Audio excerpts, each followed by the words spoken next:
आपके सामने में रस्सी में मलखम का प्रदर्शन कर रहे हैं। यहाँ की छात्राओं द्वारा यही भविष्य के वीरांगनाएं हैं।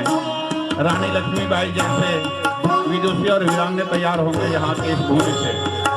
राजा गोविंद चंद्र आर्ष गुरुकुलम ये सभी छात्र एवं छात्राओं द्वारा प्रदर्शन, एक तरफ मलखम का प्रदर्शन तो दूसरी तरफ डोरी मलखम का प्रदर्शन, जिसमें विभिन्न प्रकार के आसलिए जोरदार करतल ध्वनि से इनका स्वागत करिए।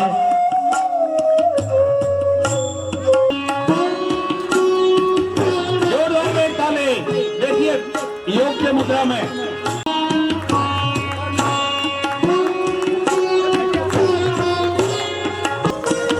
भारत माता की, भारत माता की।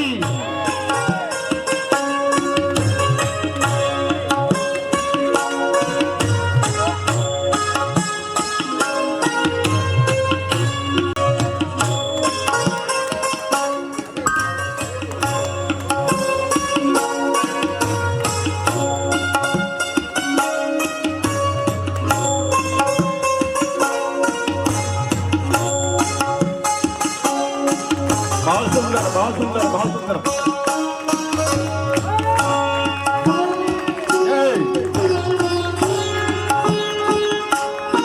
एक तरफ हमारे बालकों द्वारा मलखम में कितना कठिन आसनों का प्रदर्शन मलखम के माध्यम से कर रहे हैं, और दूसरी तरफ हमारे बेटियां बहुत कठिन आसनों को ऊपर।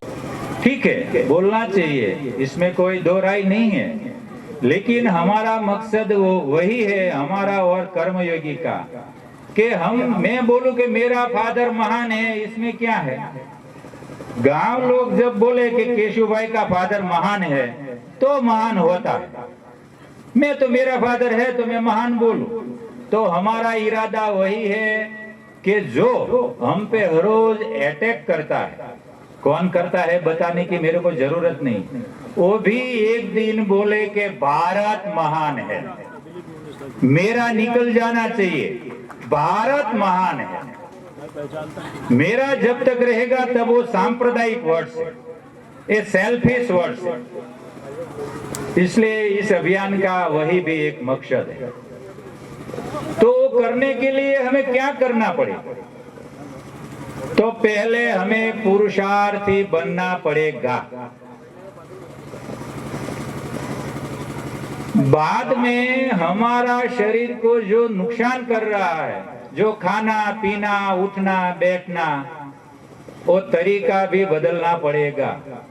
जिस घर में, जिस शरीर में, जिस स्टेट में, जिस कंट्री में बीमारियां ज्यादा रहती है, इस कंट्री कभी सशक्त बन सकती नहीं। यदि गांव भी नहीं बन सकता, परिवार भी नहीं बन सकता, तो वो भी ख्याल रखना चाहिए।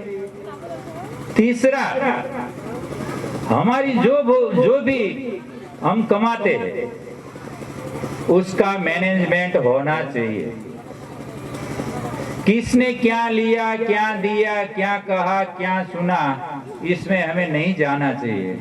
हमारी जो कैपेसिटी है इसके तरह हमारा मैनेजमेंट होना चाहिए। चौथा, हमें व्यसन से थोड़ा दूर रहना चाहिए। व्यसन ने हमने बहुत बर्बाद कर दिया है। हमने अभी तक जो मैंने बोला वो कुछ हम करते नहीं है, सभी की बात नहीं है, 50% की बात है। 50% समाज बहुत अच्छा है, बहुत पवित्र है, बहुत कर्मठ है, बहुत हेल्थी है। मैं जो भी बात करूंगा वो आपको 50% की समझना। अभी तक मैंने जो बात की वो बात जो हम करें एक सही बात रहेगा। हम जो कमाए वो अपनी मेहनत का कमाए। यदि अच्छा पशु भी दूसरे का नहीं खाता है, अपनी हमें गमान बोलते हैं, आप जो बोलते हो, पशु को हम जो घास चारा डालते हैं ना, जो तूफानी पशु होता है, दूसरों को पहला खाता है, बाद में अपना खाता है, उसे हम रखते नहीं, बिक देते। तो हम मनुष्य होके हमारा कर्म से, हमारी मेहनत से, हमारा सिद्धांत से, हमारी नीतिमत्ता से जो मिला उससे हमें गुजारा करना चाहिए। वो भी एक देश को महान बनाने के लिए बहुत जरूरी।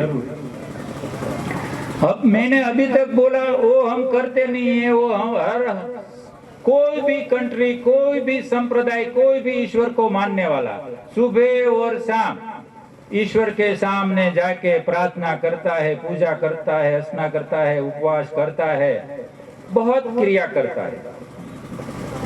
लेकिन हमारी समझ में वो आया कि मैंने आगे बताया, वो जब तक इंसान नहीं करेगा तब तक मैं समझा हूं कि ईश्वर डकोल आदमी नहीं है, वो बुद्धिस्ट है, वो सारा विश्व का संचालन करते हैं। एक उस्ताद आदमी को हम छेतर नहीं पाते हैं तो हम ईश्वर को हर रोज उसको दू बनाने का, उसको उल्लू बनाने का बिजनेस कर रहे हैं। इसमें से बाहर निकलने की जरूरत है, पुरुषार्थ करने की है। हमें अपनी कमाई के और व्यसन से दूर रहना है, हमारी तबीयत का ख्याल रखना है, परिवार का ख्याल रखना है, हमारा गांव का ख्याल रखना है, हमारी डिस्ट्रिक्ट का ख्याल रखना है, हमारा स्टेट का ख्याल रखना है और हमारा राष्ट्र का ख्याल रखना है। वो सब ख्याल रखते रखते हम महान हो जाए तो बाद में हमें पूरा विश्व का ख्याल रखना है। लेकिन अब तो हमारी दाढ़ी जल रही है, इसलिए हमें अभी तो वही गुजारने की जो कई काम करना है। और बात में बोलूं तो आर्य समाज से मैं बहुत प्रभावित।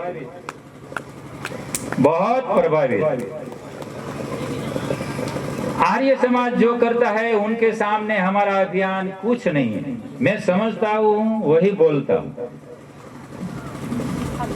क्या क्या दुर्गम विस्तार में सारा हिंदुस्तान में जो कोई धार्मिक संस्था काम करती है धीरू भाई, तो आर्य समाजी है।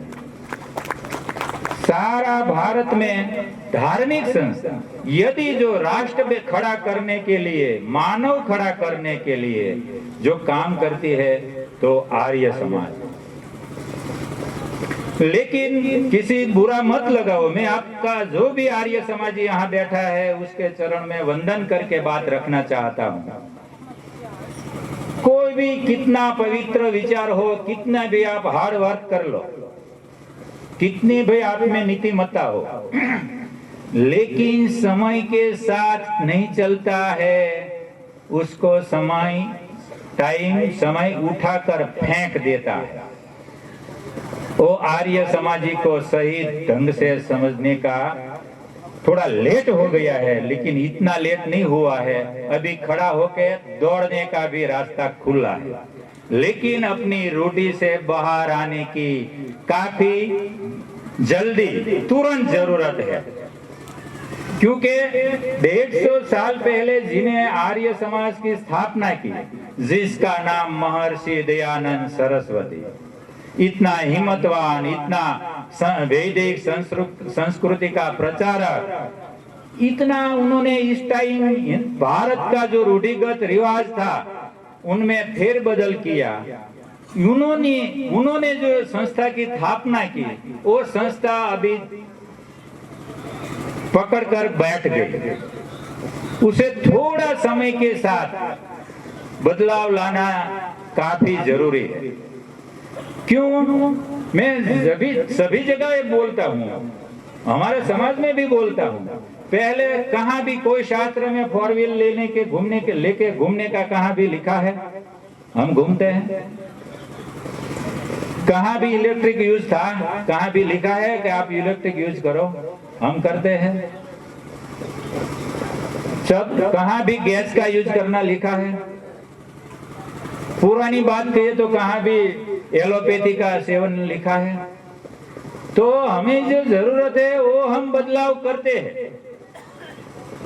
तो ऐसा बदलाव वहां भी करना है। वहां पे हम सोचते हैं कि इतनी साल पहले उनका इतना बड़ा साम्राज्य था, अभी वो खत्म हो।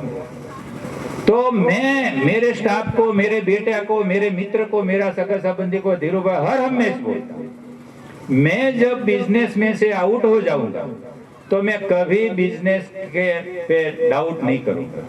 मैं मान लूंगा कि जो समय का बदलाव हुआ उसके साथ केशव भाई ने बदलाव नहीं किया, इसलिए केशव भाई साइड पे रुक गए। ऐसा एक मेरा, कोई भी ग्रस्त हो, सन्यासी हो, आचार्य हो, सबको मेरा दो हाथ जोड़कर नम्र निवेदन है कि आप समय के साथ थोड़ा बदलाव कीजिए, बहुत जरूरी है।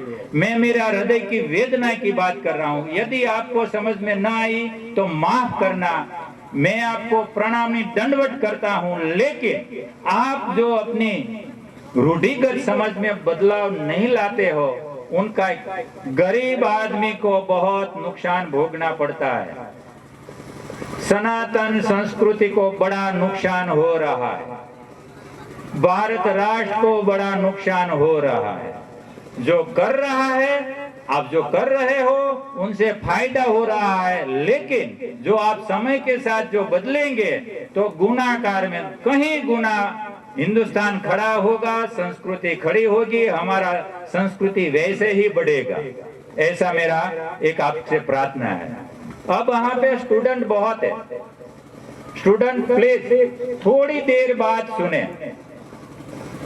हमारा जो जीवन है, हमने जो समझा है वो वही समझा है 15 साल से 30 साल तक। कोई भी लड़का हो या लड़की हो, उनकी वो ज्ञान पाने की उनकी उम्र है, वेरी हार्ड वर्क करने की उनकी उम्र है, फिजिकल एंड मेंटली दोनों। उनके बिना लाइफ बनती नहीं है, वो 100% प्रमाण है।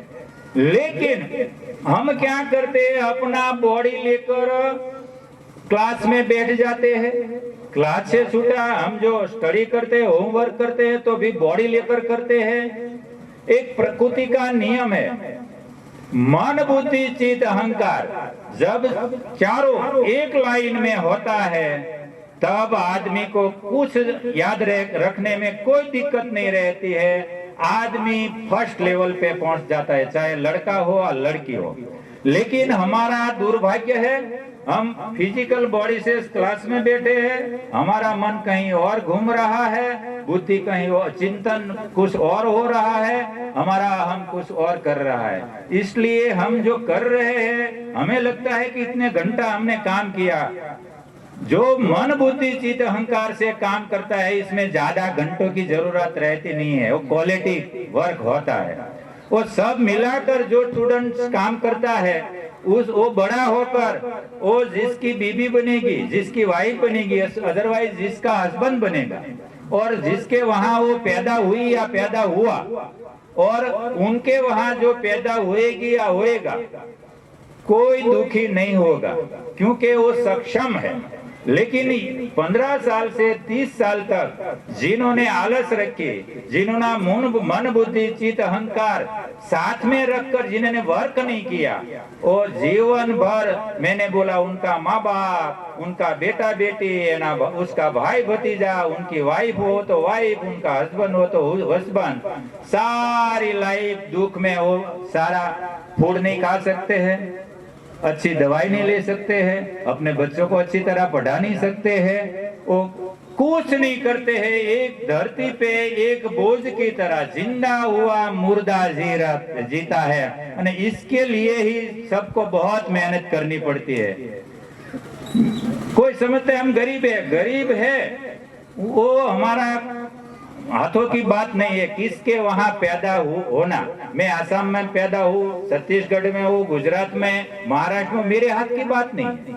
लेकिन पैदा होने के बाद मेहनत करनी वो मेरे हाथ की बात है, मेरे अपनी बात है। और मैं जो एक दिन मेरा जो कुछ माइंड बनवा लूं कि मेरे को भी एक दिन खड़ा होना है, मेरे को भी एक समाज खड़ा करना है, परिवार करना है, मेरे को समाज को, परिवार को, राष्ट्र को कुछ दिखाना है, कुछ करना है। ऐसा जो संकल्प लेके उसको 18 घंटा मेहनत करनी पड़ती है और संकल्प के कुछ नहीं होता है। वो मेहनत भी मन बुद्धि चित्त अहंकार चारों को मिलाकर एकाग्र भाव से करनी होती है तो आदमी खड़ा होता है। वो परिवार को भी बैठा कर सकता है, गांव को भी बैठा कर सकता है, इलाका को भी बैठा कर सकता है और अपने स्टेट को भी खड़ा कर सकता है और राष्ट्र को भी खड़ा कर सकता है। वो हटकर लड़का और लड़की होता है, लेकिन हम ईश्वर पे भरोसा करके बैठ जाते हैं, सरकार के पे भरोसा करके बैठ जाते हैं और सारे दिन नेगेटिव थिंकिंग में रहते हैं। उन्होंने वो नहीं किया, उन्होंने वो नहीं किया, उन्होंने वो नहीं किया। वो सब छोड़कर मेरे को क्या करना है, क्या करना चाहिए, क्या करूं तो मैं आगे बढ़ूं, एक ही सोच लेकर जो सुबह में उठता है और रात सोने तक एक ही बात लेकर सोता है और पूरे दिन में क्या क्या किया, क्या क्या गलती की, उसका जो गुणाकार करके उसका चिंतन करके जो सो जाता है और दूसरे दिन अच्छी एनर्जी लेके खड़ा होता है, कल से आज मेरे को और हार्ड वर्क करना है और कुछ करना है, ऐसा संकल्प लेके जगता है, वो कुछ कर सकता है। बाकी सब तो इस धरती पे इंसान है, मैं मना नहीं करता हूँ, लेकिन वो मैं नहीं बोल सकता हूँ, मेरे ख्याल से माफ करना, वो डेड बॉडी है, डेड बॉडी। बुरा लेके जो हम जिए और 18 घंटा मेहनत करें और मन बुद्धि चित्त अहंकार एकाग्र होकर मेहनत करें, दुनिया में कोई ताकत हमें रोकने के लिए कभी भी नहीं हुई है। मैं लास्ट में हमारा उदाहरण देके, लेकिन हम पाटीदार हैं। ऐसे तो हम एक ईश्वर के संतान है आध्यात्मिक रूप से, हम कोई पाटीदार है नहीं, कोई एससी नहीं है, कोई एसटी नहीं है, कोई ओबीसी नहीं है, कोई जनरल कास्ट नहीं है। हमारा अभियान ना मानना वही है, इस अभियान में कोई कास्ट नहीं है, कोई वर्ण व्यवस्था नहीं है, कोई प्रांतवाद नहीं है। ईश्वर के घर से जो आया इंसान, जीव प्राणी मात्र, वो सब ईश्वर का संतान है। लेकिन 80% तो कर्ज में थे। 100 घर ले लो तो मैं 80% कर्ज वाला घर था, सब मजदूर था। हमारे वहाँ राजा महाराजा बहुत कड़क, बहुत बुरा था, 80-90% बुरा था। और तीसरा, पाटीदार का बेटा जिसी का कर्ज लिया उसका कर्ज मरते दम तक चुकाने का इरादा रखता था।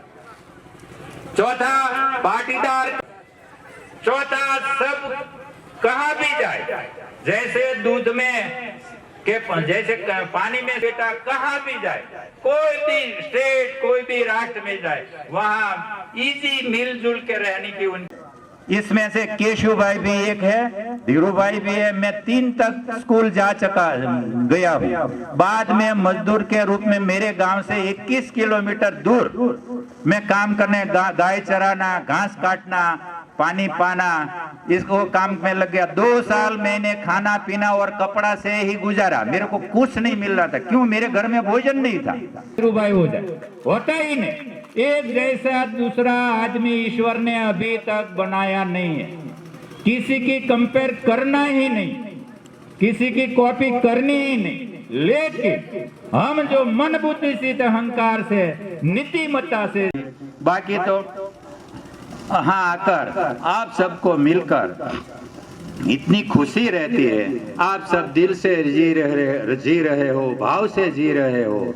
और आप कहाँ भी संप्रदाय आप में नहीं दिखता, कहाँ भी कोई नहीं राष्ट्र दिखता है। और संवेदनशील हृदय, बहुत खुशी की बात है कि संवेदनशील हृदय उसको बोलता है कि दूसरे का दर्द का एहसास हमारा हृदय में हुए, उसे हम संवेदनशील हृदय बोलते हैं। तो आप सबको मिला और हम 6 दिन से यहाँ घूम रहे हैं, तो बहुत खुशी की बात है। लास्ट में ईश्वर के चरणों में गया बिना तो कुछ काम होता ही नहीं। तो उनको चरण में जाके मैं प्रार्थना करता हूँ कि सारा विश्व का कल्याण हो, भारत खड़ा हो, मजबूत हो, कैपेबल हो। और यहाँ जो भी बच्चा पढ़ता है वो मन बुद्धि चित्त अहंकार से पढ़े और अपनी लाइफ बनावे। साथ में सारा ये आसाम इलाका मेरे ख्याल से लेने वाला नहीं पण देने वाला अगले 10 साल में बने, ऐसा हम कर्म करें, ऐसी ईश्वर का चरण में प्रार्थना।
आओगे, कि घर कब आओगे, लिखो कब आओगे, कि तुम बिन आंगन सूना सूना है।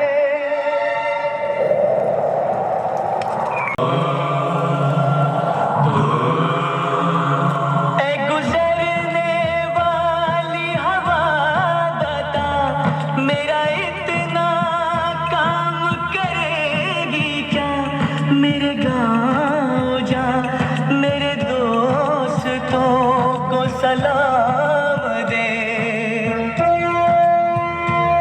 मेरे गाँव में है जो वो गली, जहाँ रहती है मेरे दिलरुबा, उसे मेरे प्यार का जाम दे, उसे मेरे प्यार का जाम दे।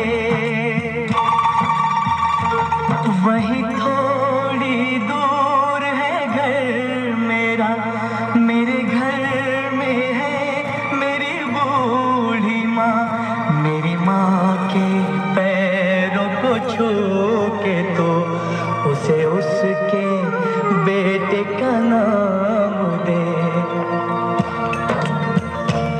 ऐ गुजरने वाली हवा जरा, मेरे दोस्तों मेरे दिलरुबा, मेरी माँ को मेरा पैगाम दे, उन्हें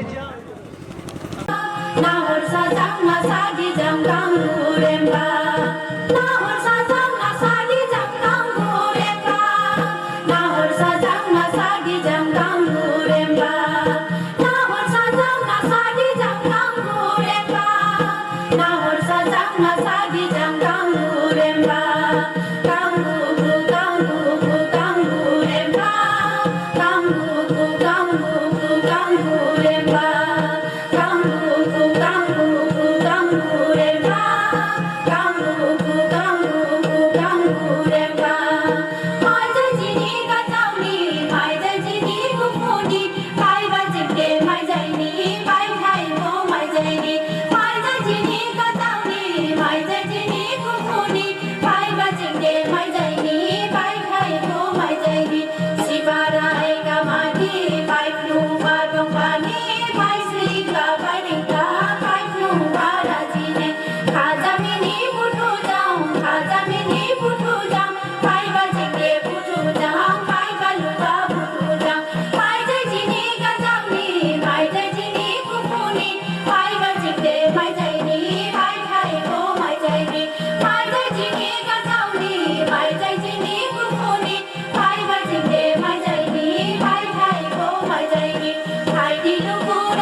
Sagi